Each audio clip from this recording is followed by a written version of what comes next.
You're hiding in a grocery store at 3 a.m., the power's been out for days, and you're clutching a baseball bat you found in the sporting goods section, even though you've never played baseball in your entire life. The zombies are outside doing that shuffling thing, and you're thinking, wait, do I actually know anything about how to survive this? Like, genuinely? So I've been thinking about zombie apocalypses lately, which I know is totally normal and not at all concerning, and I realized that basically everything I know about surviving the undead comes from movies and video games and like Reddit threads I read at 2 a.m. when I should have been sleeping. And honestly, most of it is probably completely wrong. Let's start with the big one. Headshots. Everyone and their mom thinks you gotta shoot zombies in the head, right? Like, that's the thing. Aim for the brain, destroy the brain, zombie goes down, except, like, have you ever tried to hit a moving target? I can barely throw a piece of trash into a garbage can from 3 feet away. I miss my mouth with a fork sometimes. You really think I'm gonna nail a headshot on a stumbling corpse while I'm having a full panic attack and probably haven't eaten in 2 days? And, okay, even if you are some kind of secret marksman, which respectfully you're probably not, have you thought about the logistics here? The human head is small. It's moving. You're shaking because you're terrified. Your gun probably has recoil you weren't expecting because you've never actually fired a gun before in your life. You just watched John Wick once. The math isn't mathing. Also, and I feel like nobody talks about this, but where are you getting all these guns and bullets? Like in every zombie movie, the survivors just have infinite ammo. They're going through hundreds of rounds per episode. In real life, if a zombie apocalypse actually happened tomorrow, most of us would have like a kitchen knife, maybe a baseball bat from our garage that we already forgot about. I personally have a decorative sword I bought at a convention once, but I'm like 90% sure it would break if I actually tried to use it. Not exactly armory material. Speaking of supplies, can we talk about the whole raid the grocery store thing?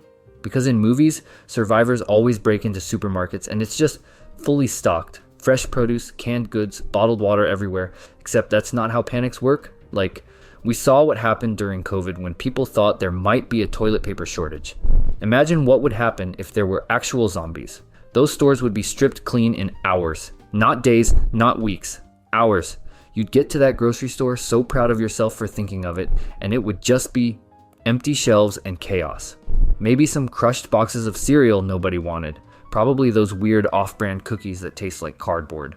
The good stuff, the canned beans, the water, the actual useful food, gone. Taken by the people who got there 6 hours before you did. And while we're on supplies, I need to address the whole let's go to the mall strategy that keeps showing up in zombie media. Listen, I love the mall. I spent like 40% of my teenage years at the mall doing nothing. But as a zombie apocalypse base, terrible idea. It's huge. It's got 1 million entry points. The food court isn't gonna have fresh food after like 3 days, and here's the kicker. Everyone else will also think of going to the mall. It's not a clever plan. It's the most obvious plan. You'd show up and there'd already be 50 other survivors there having territorial disputes over the Claires. Oh, and can we please discuss the zombies are slow assumption? Because I feel like we've all just collectively decided that zombies shuffle along at like 1 mile per hour, groaning dramatically, giving us plenty of time to outrun them. But like, what if they're not? What if they're 28 days later zombies that are sprinting at you? What if rigor mortis hasn't set in yet and they've still got full muscle function? You're cooked. I'm cooked. We're all cooked. I can't even outrun my responsibilities and those are stationary. Another thing that gets me is this idea that you just automatically know who to trust. In movies, survivors form these tight-knit groups in like 10 minutes. In reality, people are scary when resources are limited. That friendly guy who wants to join your group? Maybe he's great. Or maybe he's been eyeing your canned peaches for the last hour and planning to bash your head in the second you fall asleep. You don't know. Social contracts break down fast when there's no law enforcement and everyone's one bad day away from starvation. And I'm sorry, but the romantic subplot thing, where people are falling in love during the apocalypse, bestie, nobody smells good after 3 days without running water. You're not having a meet cute while covered in zombie blood and your own sweat. You're trying not to die. Romance can wait. The bunker fantasy is another one that gets me. Everyone's like, I'll just hide in a bunker with supplies until it all blows over. Okay, cool. You have a bunker? Most of us live in apartments. I can barely afford rent. You think I've got a secret underground survival shelter? And even if you do have a bunker, how long are you planning to stay down there? Weeks? Months? Years? Are you going to live underground eating canned ravioli for the rest of your life? That's not survival. That's prison you chose for yourself. Plus, eventually you have to come out. And when you do, the zombies haven't just left. They're still there. You've just delayed the problem while using up all your resources. Here's maybe the biggest lie, though. The idea that you, personally, would be a survivor. I hate to break it to you, but statistically, most of us wouldn't make it past week 1. We're not action heroes. We're regular people who get tired after climbing one flight of stairs. I once got winded putting on my shoes. You think I'm surviving a zombie apocalypse? I'd probably trip over my own feet in the first chase scene, and that would be it for me. And honestly, maybe that's okay.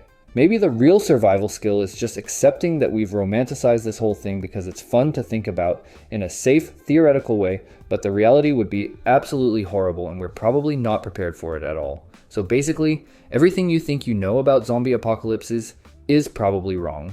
You're probably not as ready as you think you are, and that's fine because it's probably never going to happen anyway. Probably. Thanks for coming to my TED Talk about why we'd all die immediately. Peace out.